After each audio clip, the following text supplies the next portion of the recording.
நண்பர்களே, இன்றைக்கி நம்ம வீட்டில் வந்து பாதுஷாவை செய்யணும். வாங்க அது எப்படி செய்யுதுன்னு பார்க்கலாம். அதுக்கு வந்து 1 கப் அளவு மைதா மாவு எடுத்துருக்கேன். அதை வந்து ஒரு மிக்சிங் பவுல் ஆட் பண்ணிக்கலாம். ஒரு 1/4 ஸ்பூன் கொஞ்சமாக உப்பு சேர்த்துக்கலாம். இது ஒரு 1/4 ஸ்பூன் அளவுக்கு வந்து பேக்கிங் சோடா சேர்த்துக்கலாம்.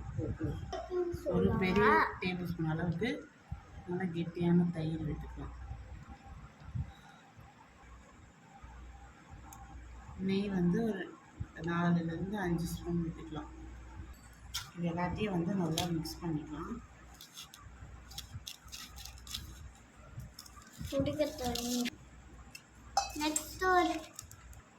இதை வந்து இந்த மாதிரி நல்லா மிக்ஸ் பண்ணிவிட்டு கொஞ்சம் கொஞ்சமாக தண்ணி ஆட் பண்ணி நம்ம குலோப் ஜாமுக்கு மாவு பிசைகிற மாதிரி அந்த பதத்துக்கு வந்து இதை வந்து பிசைஞ்சிருக்கலாம். தண்ணி வந்து கொஞ்சம் கொஞ்சமாக ஆட் பண்ணிக்கலாம். மாவு வந்து நல்லா பிசைஞ்சாச்சு. இங்கே பாருங்கள், இந்த மாதிரி லேயராக இதுதான் சரியான கன்சிஸ்டன்சி. இப்போ மாவு வந்து ஊறட்டும். நம்ம அதுக்குள்ளே வந்து சுகர் சிரப் ரெடி பண்ணிக்கலாம்.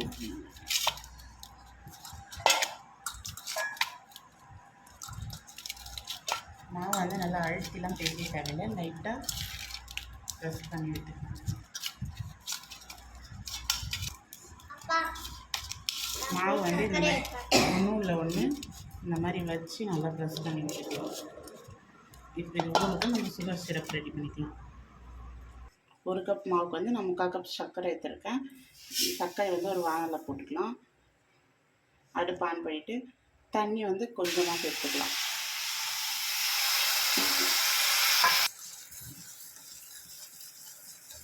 சர்க்கரை வந்து நல்லா கரைஞ்சி கொதிக்குது. ரொம்ப சர்க்கரை பாகுலாம் எடுக்க வேண்டாங்க, லைட்டாக ஒரு கம்பி பதம் வந்தால் போதும். நல்லா கலரி விட்டுக்கலாம்.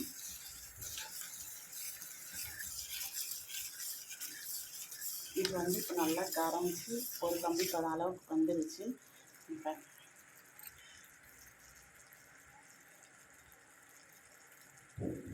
உங்களுக்கு வந்து இதை விட இது வந்து இந்த ஒரு கம்பி பதம் எடுத்தால் பாதுஷா வந்து சாஃப்டாக இருக்கும். இன்னும் கொஞ்சம் பதம் அதிகமாக எடுத்தோம்னா பாதுஷா வந்து ஹார்டாக இருக்கும். மேலேயும் ஹார்டாக இருக்கும், உள்ளே வந்து லைட்டாக ஜூஸியாக இருக்கும். இந்த மாதிரி கம்மி பதம் எடுத்து நம்ம செய்யும்போது வந்து ஃபுல்லாகவே நல்லா ஜூஸியாக இருக்க மாதிரி இருக்கும்.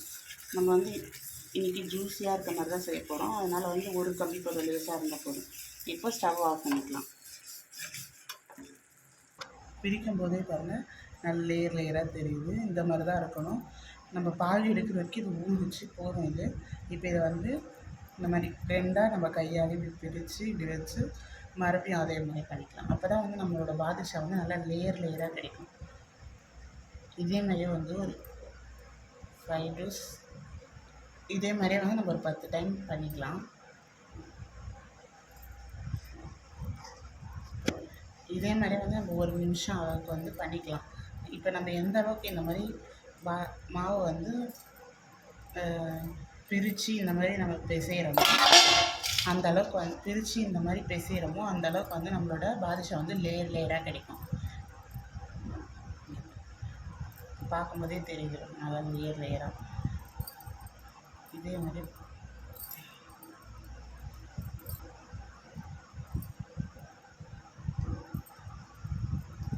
இதை வந்து 1 நிமிஷம் வரைக்கும் பண்ணியாச்சு. இப்போ இதை நல்லா பால் மாதிரி உருட்டிக்கலாம். இதில் சின்னதாக நம்ம பூரி மாவு நமக்கு பாதுஷா எந்த சைஸ் வேணுமோ அதுக்கு ஏற்ற மாதிரி எடுத்துக்கலாம். இந்த மாதிரி சின்னதாக எடுத்து லைட்டாக உருட்டிக்கலாம். இதையும் வந்து நம்ம இதே மாதிரியே பண்ணிக்கலாம். ஒரு வாட்டி இந்த மாதிரி பண்ணிட்டா சூப்பராக இருக்கும் பாதுஷா லேயராக.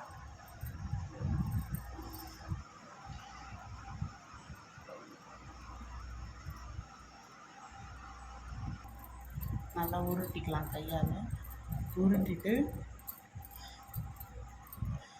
குலோப் ஜாமுக்கு மாவு எப்படி நல்லா சாஃப்டாக உருட்டுவோமோ அந்த மாதிரி உருட்டிக்கலாம். உருட்டிட்டு இப்போ கையால் லைட்டாக ஒரு ப்ரெஸ் பண்ணிவிடலாம். அவ்வளோதான். இந்த மாதிரி பண்ணால் போதும். இதே மாதிரியே நம்ம ரெடி பண்ணி வச்சுருக்க எல்லா மாவையும் பண்ணி எடுத்துக்கலாம். நம்ம பிசைஞ்ச மாவு எல்லாத்தையும் இந்த மாதிரி ரெடி பண்ணி எடுத்தாச்சு. கடாயில் வந்து எண்ணெய் வச்சுருக்கோம். எண்ணெய் வந்து ரொம்ப காயவும் தேவையில்லை, லேசாக காஞ்சால் போதும். இப்போ வந்து நம்ம ரெடி பண்ணி வச்சுருக்க மாவு வந்து அதில் போட்டுக்கலாம்.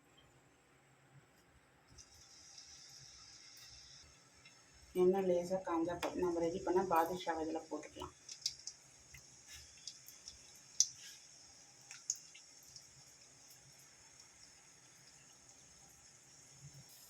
இந்த டைமில் வந்து நம்ம இதில் கரண்டியே போடக்கூடாது. இப்போ இந்த பாதுஷா வந்து வெந்து மேலே வரும் ஒன்று ஒன்றா, அதுக்கப்புறம் தான் நம்ம கரண்டி போட்டு அதை திருப்பி விடணும். இது வந்து நல்லா வெந்திருக்கு. இப்போ இன்னொரு சைடு வந்து திருப்பி வைக்கணும். வந்து நல்லா 2 பக்கமும் வெந்துருச்சு. கலர் பாருங்கள், நம்ம பாதுஷாவோட கலர் வந்துருக்கு. இப்போ வந்து இதை எடுத்து சுகர் சிரப்பில் போட்டுக்கலாம்.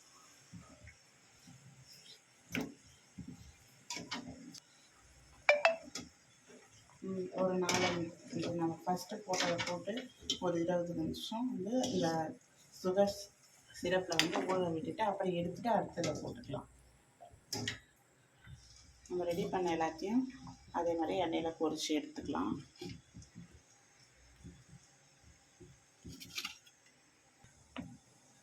பாதுஷா வந்து இது நல்லா முழுகிற அளவுக்கு இதை வந்து இதில் வந்து அமுக்கி டிப் பண்ணி விடலாம். நல்லா நடுவில் தள்ளி திருப்பி விட்டுக்கலாம்.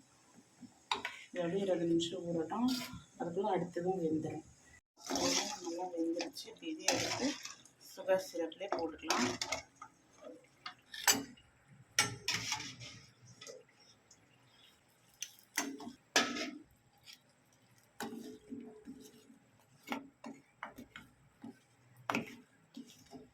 இது வந்து 20 நிமிஷம் நல்லா சிரப்பில் ஊறட்டும். அது பாதுஷாலாம் வந்து சுகர் சிரப்பில் நல்லா ஊறி சூப்பராக ரெடி ஆகிடுச்சு பாருங்கள். இதே மாதிரி நீங்களும் உங்கள் வீட்டில் ட்ரை பண்ணி பார்த்துட்டு எப்படி வந்ததுன்னு கமெண்ட் பண்ணுங்கள். மறக்காமல் சேனலை சப்ஸ்கிரைப் பண்ணுங்கள். இன்னொரு புது வீடியோவில் பார்க்கலாம். பாய்.